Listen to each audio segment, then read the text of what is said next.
Bismillahirrahmanirrahim. Assalamualaikum warahmatullahi wabarakatuh. Selamat pagi dan salam sejahtera bagi kita semua. Perkenalkan, saya Bayu Trimurti PhD, dosen home base Magister Farmasi, Sekolah Tinggi Ilmu Farmasi, Yayasan Farmasi Semarang. Video ini merupakan pernyataan diri dosen dalam unjuk kerja Tridharma Perguruan Tinggi atau PDD UKT-PT pada bidang pendidikan dan pengajaran sebagai bagian dari proses penilaian sertifikasi dosen tahun 2026 yang diselenggarakan oleh Kementerian Pendidikan Tinggi, Sains dan Teknologi Republik Indonesia. Pada kesempatan ini, saya akan memaparkan proses pembelajaran pada mata kuliah yang saya ampu, yaitu analisis instrumen. Mata kuliah ini merupakan mata kuliah wajib pada program studi Sarjana Farmasi dengan bobot 2 SKS yang ditempuh oleh mahasiswa pada semester 3. Mata kuliah analisis instrumen dirancang untuk membekali mahasiswa dengan pemahaman yang komprehensif mengenai berbagai metode analisis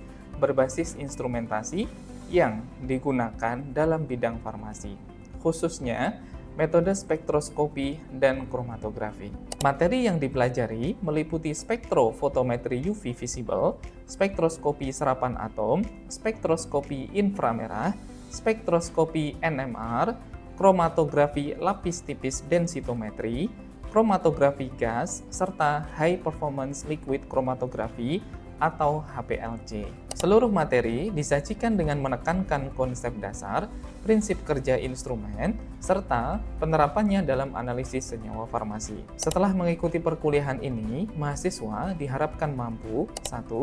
Membedakan metode analisis farmasi konvensional dan metode analisis berbasis instrumentasi. 2. Menjelaskan prinsip dasar, instrumentasi, dan aplikasi berbagai metode spektroskopi dalam analisis kualitatif dan kuantitatif senyawa farmasi. 3. Menginterpretasikan data spektrum hasil analisis menggunakan spektroskopi magnetik atau nuklir, khususnya 1H NMR dan 13C NMR, untuk identifikasi struktur senyawa sederhana. 4. Membandingkan prinsip dasar, instrumentasi, dan aplikasi berbagai metode kromatografi dalam analisis farmasi. Melalui capaian pembelajaran tersebut, mahasiswa tidak hanya memahami teori instrumentasi analitik, tetapi juga mampu memilih metode analisis yang tepat sesuai karakteristik sampel dan kebutuhan penelitian maupun pengembangan di bidang farmasi. Dalam pelaksanaan pembelajaran, saya menerapkan metode DIA, yaitu Delivery, Interaction, dan Assessment.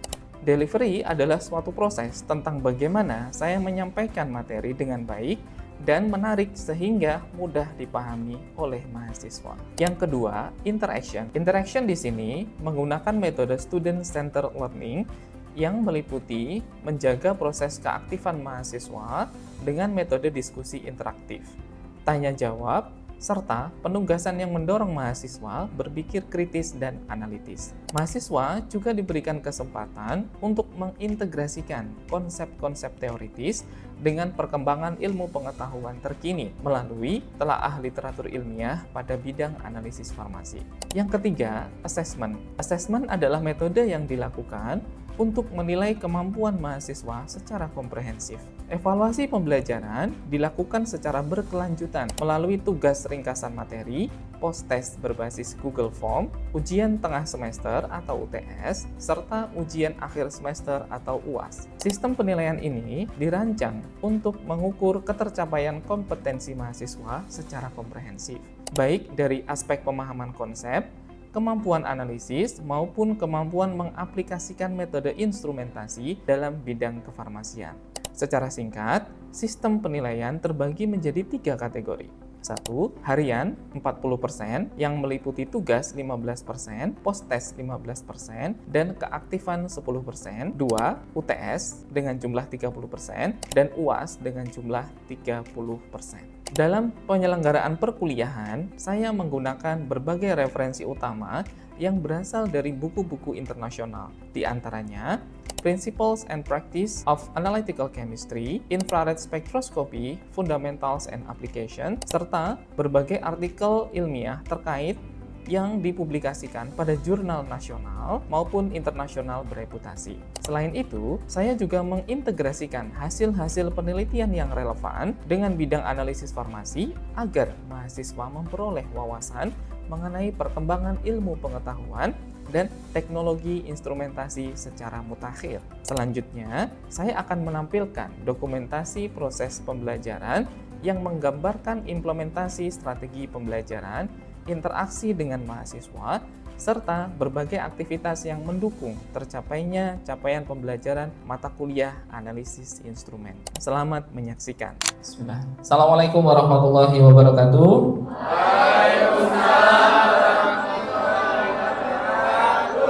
Selamat pagi, salam sejahtera untuk kita semuanya. Bagaimana kabar mahasiswa hari ini?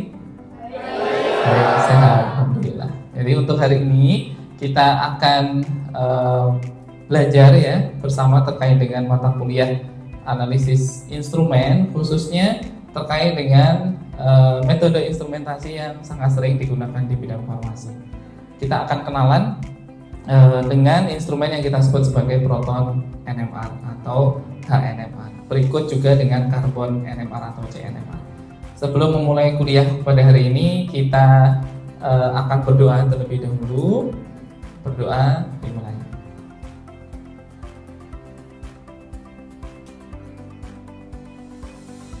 Berdoa selesai. Oke.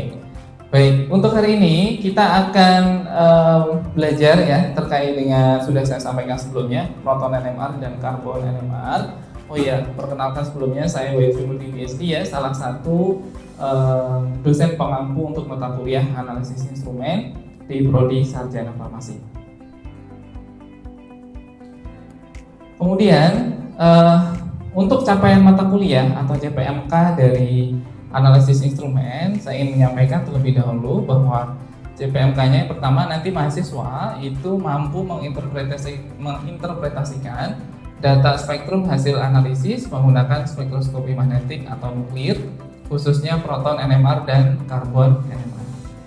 Jadi salah satu CPMK yang ditargetkan kepada mahasiswa dan diharapkan ketika mahasiswa nanti selesai dengan mata kuliah ini adalah kalian memiliki pemahaman yang utuh gitu ya, yang komprehensif terkait dengan spektroskopi khususnya proton NMR dan karbon NMR.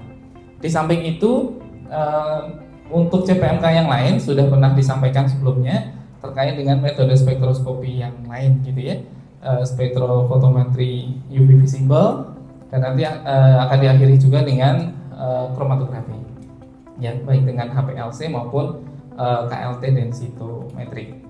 Nah, kemudian untuk sub CPMK mahasiswa diharapkan mampu menjelaskan dasar instrumentasi dan aplikasi spektroskopi proton NMR pada analisis farmasi. Dan yang kedua adalah mampu menjelaskan dasar instrumentasi dan aplikasi spektroskopi karbon NMR, gitu ya. Jadi yang pertama nanti kita akan belajar bersama terkait dengan proton NMR, dan yang kedua kita akan belajar juga terkait dengan karbon NMR.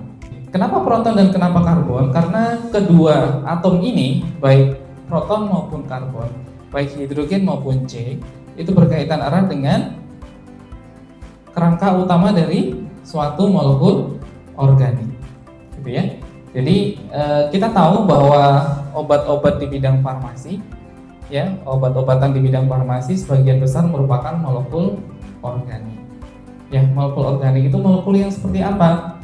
Molekul yang terdiri dari 3 komponen utama, yaitu karbon, hidrogen, dan oksigen, gitu ya, CHO atau biasa kita kenal dengan hidrokarbon.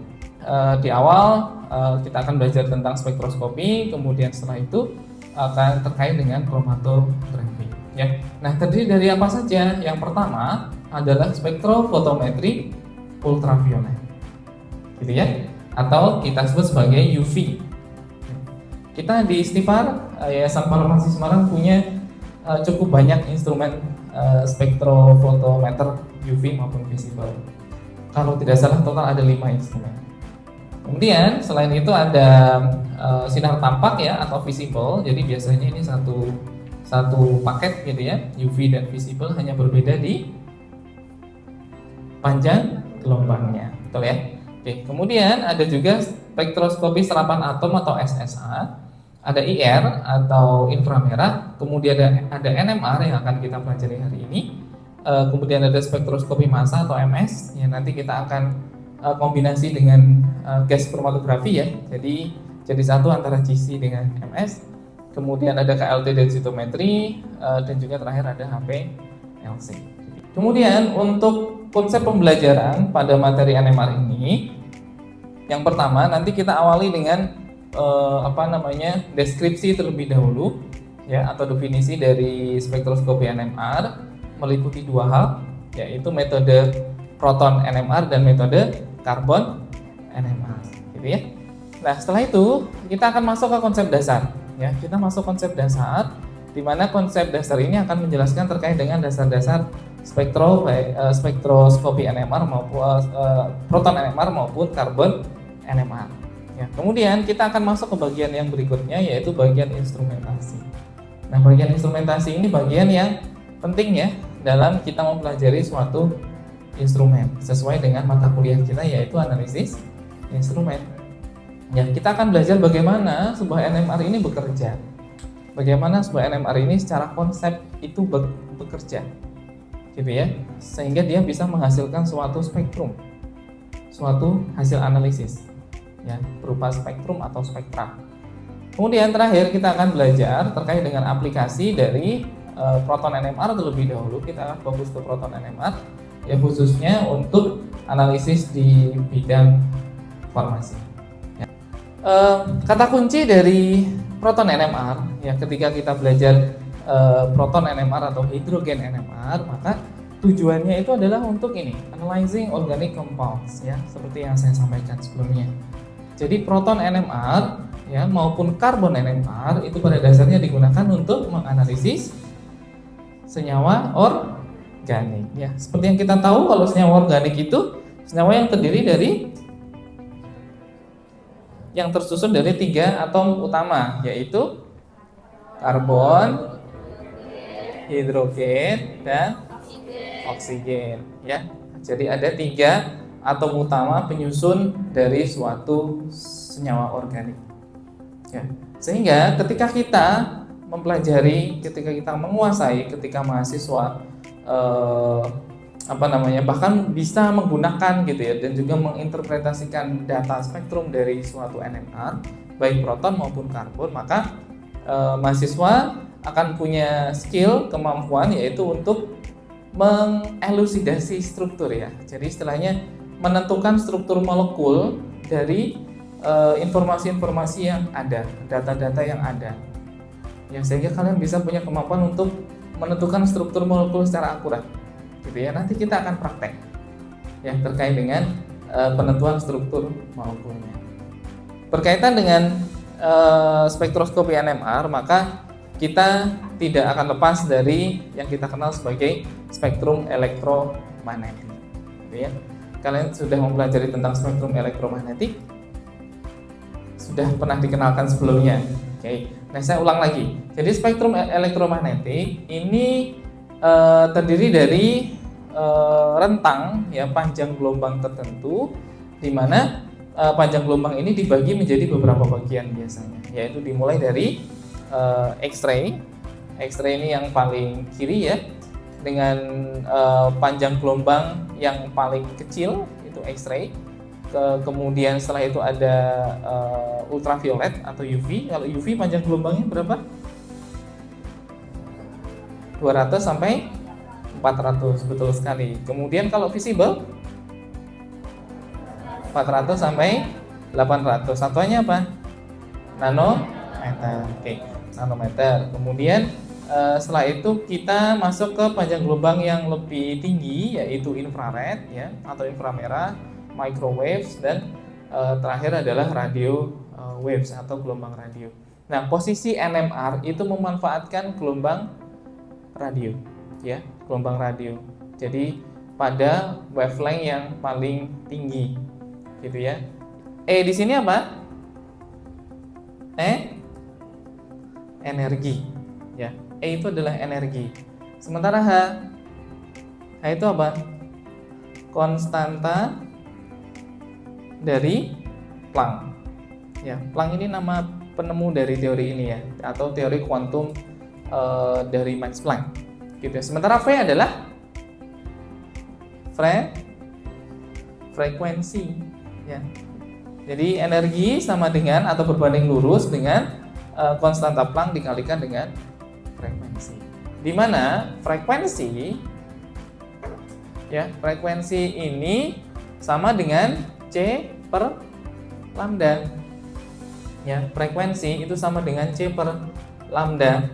Ya, kita akan lihat bagaimana hubungan antara frekuensi dengan lambda. 1952 ya, dan 1952 ini baru kemudian penemu dari NMR ya, nuclear magnetic resonance, baik itu Felix Bloch, Dr. Felix Bloch dan Dr. Edward Mills Purcell ini mendapatkan hadiah Nobel karena kontribusinya yang sangat signifikan pada ilmu pengetahuan secara global gitu ya. Jadi beliau mulai aktif gitu ya sejak beberapa tahun sebelumnya meneliti tentang NMR sampai kemudian dasar dari NMR ini memang diletakkan oleh kedua orang ini ya secara seperti itu. Apa perbedaan gambar A dengan gambar B selain dari arah spin magnetic field-nya, yaitu dari sisi ada atau tidaknya medan magnet eksternal. Yang sebelah kiri ini tidak ada pengaruh dari medan magnet eksternal. Jadi nggak ada medan magnet yang berada di sekitar inti atom untuk yang gambar A. Untuk yang gambar B, ini ada medan magnet yang berada di sekitar inti atom. Ya, bisa disimulasikan bahwa untuk gambar B, ini yang bagian atasnya ada kutub utara ya, yang magnet itu loh, kalian tahu magnet ya? Magnet kutub utaranya kalian tempel di atas di sini, sementara kutub selatannya berada di bawah misalkan. Ya, sehingga pasti ada gaya tarik menarik dan atom-atom yang berada di antara kedua medan magnet ini akan menyesuaikan ada penyesuaian orientasi. Ya, akan muncul penyesuaian orientasi, khususnya orientasi terkait dengan arah medan magnet. Gitu ya. Lebih seragam untuk yang B. Nah, gambar yang B inilah gambar yang mendeskripsikan terkait dengan cara kerja NMR atau nuclear magnetic resonance. Nah, untuk tingkatan energi ini kira-kira tingkatan energi dari medan magnet ya, atau dua inti atom yang saling berdekatan ya. Kalau kita lihat di sebelah kiri, ini saya ini dulu ya, terkait dengan sumbu X-nya. Sumbu X-nya ini adalah kekuatan dari magnetic field ya, atau medan magnet yang diaplikasikan. Kemudian sumbu Y-nya itu adalah tingkatan energi. Ya, di mana ada beberapa jenis atom yang bisa digunakan untuk analisis NMR. Ya, yang pertama adalah hidrogen NMR atau proton NMR, gitu ya, yang paling sering. Kemudian yang kedua adalah karbon NMR. Ya, berikutnya ada 2H dan seterusnya. Tapi untuk yang 2H, 14N, 19F dan 31P ini dia tidak banyak digunakan. Yang sering digunakan adalah 1H dan 13C. Instrumentasi NMR. Bagian-bagian dari instrumen nuclear magnetic resonance. Gitu ya? Oke. Ini untuk bagian yang pertama yang perlu kita kenal adalah radio frekuensi generator ya, atau bagian tertentu ya, atau alat tertentu di dalam instrumen NMR yang dia akan mengenerate atau menghasilkan radio frekuensi tertentu ya, atau gelombang dengan gelombang elektromagnetik ya, dengan tingkat radio frekuensi yang spesifik. Nah, ini akan dialirkan melalui coil, ini namanya coil yang mirip dengan kayak semacam tembaga gitu ya, yang dikaitkan gitu ya. Nah, di sini ada area sampel. Nah, sampel ini simpelnya mirip, kita simulasikan saja seperti tabung reaksi. Kalian tahu tabung reaksi ya? Oke, jadi tabung reaksi dalam keadaan kosong, kemudian diisi oleh sampel yang berwarna, sampelnya warnanya apa ini? Oranye atau kuning. Jadi ibaratnya ini adalah suatu tabung reaksi yang kemudian diisi dengan sampel. Ya. Dan kalian lihat di dalam tabung reaksi ini itu ada sampel dan di tengahnya itu ditempatkan dua magnet, betul ya? Dua magnet dengan kutub yang berbeda. Ya, ini kutub south atau kutub selatan dan kutub utara misalkan. Jadi dua medan magnet dengan kutub yang berbeda. Ya, bisa dibayangin ya, ada satu tabung reaksi diapit oleh dua medan magnet. Ya. Jadi logikanya sampel-sampel yang berada di tengah dari medan magnet ini, maka inti atomnya akan berorientasi dengan sendirinya ya, karena pengaruh medan magnet eksternal. Dari yang awalnya acak-acakan atau random, ya inti atomnya tadi ada yang arah ke kanan, kiri, atas, bawah gitu ya. Begitu masuk ke dalam sampel, ya, kemudian diberikan radiofrekuensi tertentu, maka dia akan terjadi penyelarasan atau orientasi dari inti atom. Ya, akan cenderung ke arah yang sama. Ya. Two coils of wire and a sample tube. The tube spins around its axis to ensure that all parts of the sample experience exactly the same magnetic field. Dari video barusan memperkuat penjelasan sebelumnya terkait dengan instrumentasi dari NMR. Pun dengan NMR itu juga memiliki standar atau baku sebagai pembanding. Ya, nah bakunya ini biasa kita kenal sebagai baku internal atau baku referensi. Ya, dan salah satu senyawa yang sering sekali digunakan untuk standar internal dari analisis NMR adalah TMS. Namanya TMS. TMS singkatan dari tetrametil silan, ya, tetrametil silan. Oke, saya ingin menjelaskan kenapa TMS bisa digunakan sebagai standar internal dari NMR. Oke. Saya gambar ulang, kalian bisa mengikuti kalau mau. Gambarnya ada Si yang berikatan dengan 4 CH3.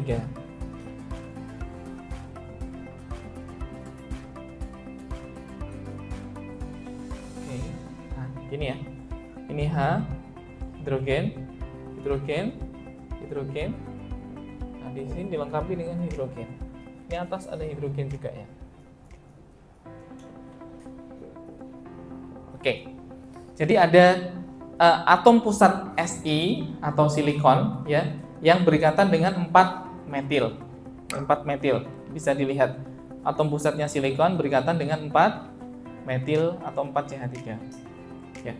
Nah, pertanyaan saya yang pertama, keempat metil ini berada pada yang kita kenal sebagai berada pada keadaan yang sama atau tidak? Dia bersimetri atau tidak? Simetris ya. Ya, coba dilihat di sini. Ada atom pusat Si, dia berikatan dengan 4 metil. Metil itu kan C dengan jumlah 3 hidrogen ya, CH3 baik di kanan, bawah, kiri maupun atas. Ya. Ini secara 2 dimensi. Kalau secara 3 dimensi, keempat metil ini akan berada pada posisi yang sama, sudut yang seimbang, ya.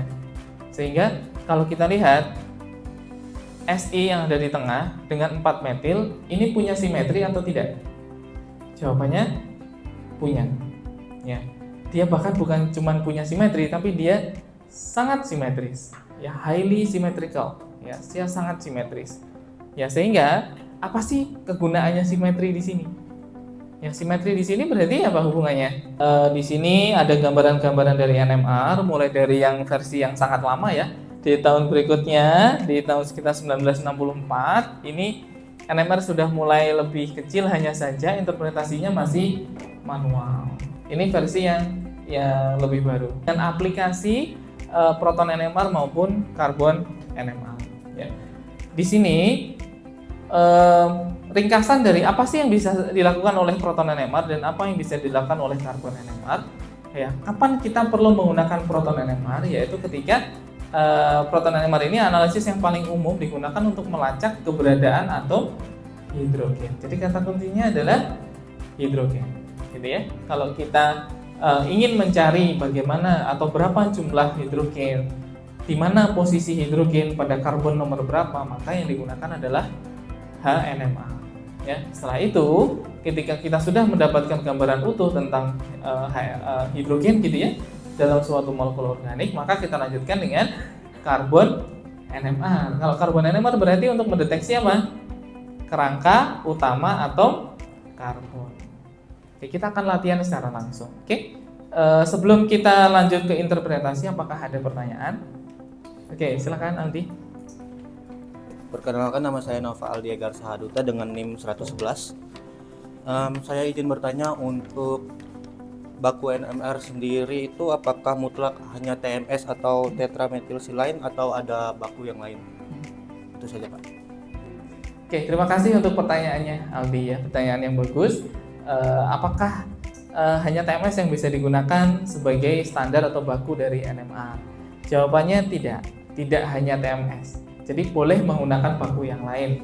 Syaratnya apa sih? Senyawa yang atau molekul yang bisa digunakan sebagai standar internal dari NMR yaitu yang tadi itu. Jadi dia harus memiliki simetri. Senyawanya harus sangat simetri, gitu ya. Karena dia sangat simetri, maka proton-protonnya berada pada posisi yang sangat terlindungi, ya. Sangat terlindungi, atau istilah dalam berbagai macam literatur itu biasa dikenal dengan shielded, ya. Shielded itu artinya terperisai. Jadi saking terlindunginya, jadi densitas elektronnya dia sangat kuat, gitu ya, dan dia seperti perisai sehingga disebut sebagai terperisai.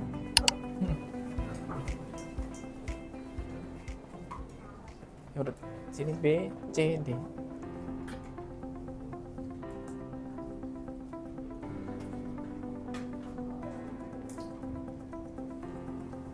Bener nggak sih, kita konfirmasi bareng-bareng?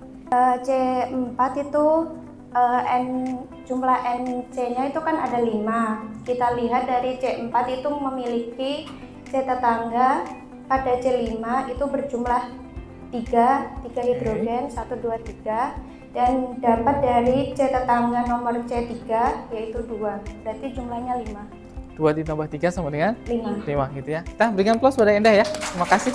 Kode ini atau kode QR ini adalah nge-link ke Google Quiz, gitu ya. Yang ada 10 pertanyaan multiple choice yang digunakan untuk post test atau evaluasi pembelajaran hari ini. Silakan untuk dikerjakan dalam waktu 15 menit dari sekarang. Silakan dikerjakan.